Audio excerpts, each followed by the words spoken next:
And I'm like, yeah. And I called you. I called you to let you know that I was picking him up. And you didn't answer the phone. He was like, I didn't get no phone call for you. You lying. I didn't get no phone call for you. So I sent him the screenshot of me calling him to try to tell him that I was getting Carter, and he didn't answer the phone. He said, I ain't getting no call. I know one thing. When I get to the school, Carter better be there because you're not supposed to have him. And I'm just like, well, Carter ain't gonna be there because I got Carter, and I'm not in violation because school is out. The custody agreement says whenever school is out. It does not just say federal holidays. It says whenever school is out. So I'm sitting around in my office because I already know some shit about to pop the fuck off. I'm sitting around my office. Talasia come in. She was like, yo, everything good? You heard from me yet? I'm like, no. I'm texting him right now. He is pissed that I got Carter. He said he finna go to that damn school right now. She's like, what? I'm like, yes. He said he on the way to school. Carter better be at the school. I better not be playing with him. I'm like, but little do he know, Carter upstairs. She was like, oh, what you think he gonna do? I'm like, no, and he probably gonna get the cops involved. Ain't no telling. So I kid you not, about 15 minutes go by, I get a call from an unknown number. I ain't know it, so I ain't answer the phone because I'm just like, I'm at work. Y'all gonna have to wait. After that missed phone call, I get a text message letting me know that it was the principal of Carter's school and I needed to give her a call back. And I'm just like, the principal? So I call her back. She was like, hey, Miss Smith, I think that there's been some sort of a mix-up. You weren't supposed to get Carter. I was like, no, Miss Principal, there hasn't been a mix-up. I am supposed to get Carter. I'm his mother, and he was released to me per the custody agreement. I'm supposed to have him today. And the principal was just like, well, I spoke with his dad, and he said that there's a restraining order in place that you are not supposed to have Carter because of a child abuse case that y'all have going on regarding Carter. I was like, no, his dad is telling stories. That is not true.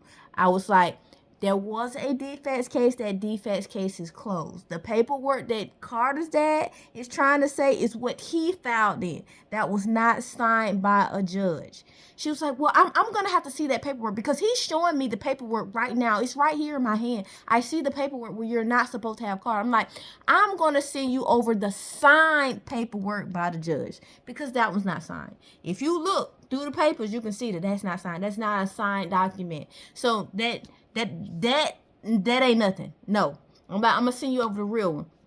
So I sent it to her. I was like, let me know when you get it. And then she opened it. She was like, oh, I see. I'm gonna call you right back. And she hung up the phone.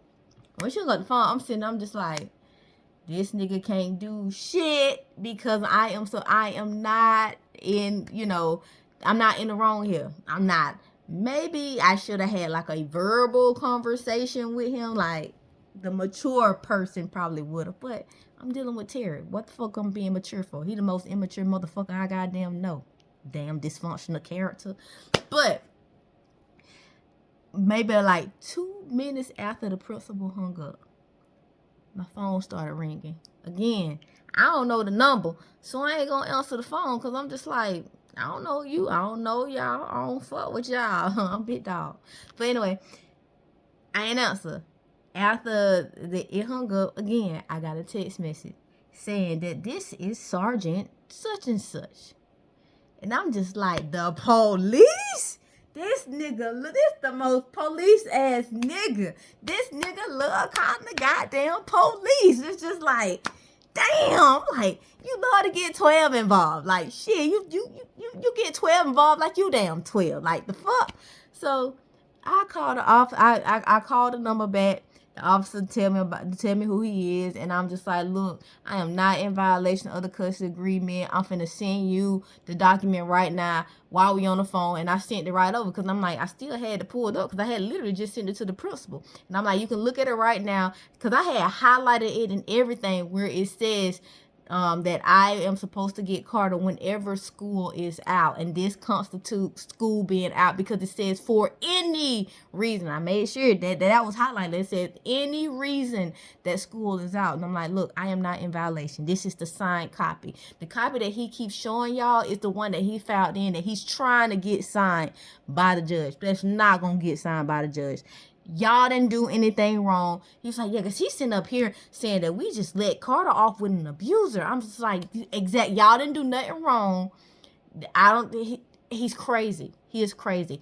Carter is fine. If y'all want to come and make sure Carter fine, he's good. He's like, well, he just wants to know where you are right now. I'm like, he don't need to know where I'm at. Why does he need to know where I'm at? Like we good. He's like, well, he just wants to know where his son is right now. He's just panicking, pacing back and forth. He wants to know where his son is. I'm like, his son is good. His son is with me, the custodial parent. So I don't understand what you're asking me right now. He's good. If you want my location and I tell you my location and you come see for yourself that the child is good, I would do that.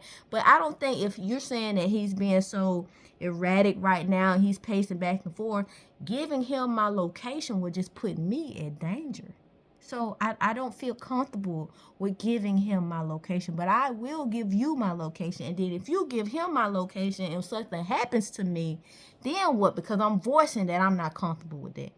He was just like, okay, well, just let me know where you at, and I'll just let him know that I'm gonna go and I'm gonna make sure that the kid is good.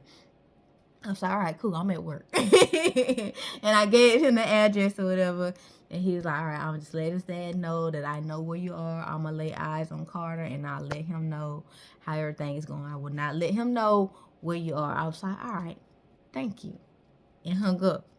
And then I text Terry. I was just like, do you want to talk to Carter? I'm like, because I can have him call you since you want to act like you so concerned. He didn't answer the phone. I mean, not he didn't answer the phone. He didn't text me back. The officer came, looked at Carter, saw everything was fine, left. We after work, ended up going back to the house. On the way back to the house, I called Terry. He didn't answer. So I texted him. I'm like, dang, I'm trying to call you because you said that you were so worried and concerned about Carter. So I'm trying to call you to show you so you can talk to Carter to show you that everything is fine, to ease some of that concern that you was expressing to the officer.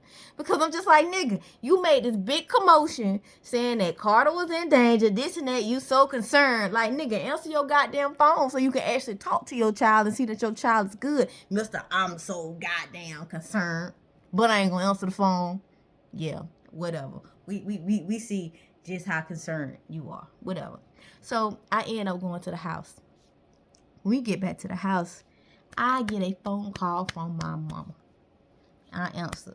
She was like, what's going on with you and Terry? What's going on now, Kiana? I was like, look, it's my time to get Carter. I went and got Carter from the school, and Terry threw a fit. He was like, well, he's saying that you kidnapped Carter and you holding him hostage. I'm like, mama, it is my turn to have Carter. I went and got him from the school. She was just like, y'all just need to do better. And I don't understand why y'all keep having so many problems when it comes to Carter. If it's supposed to be your time, it's supposed to be your time. Like, I don't understand what's going on between you and him. I'm like, mama, I don't get it either. But it's supposed to be my time. You want me to send you the custody agreement too? I'm like, he already went up to the school, caused a big fuss, making it seem like I'm abusing Carter to the doggone school, making it seem like they done release Carter to an abuser. So I already got to deal with that now when it comes to Carter school, because they going to be now looking at me funny because of him.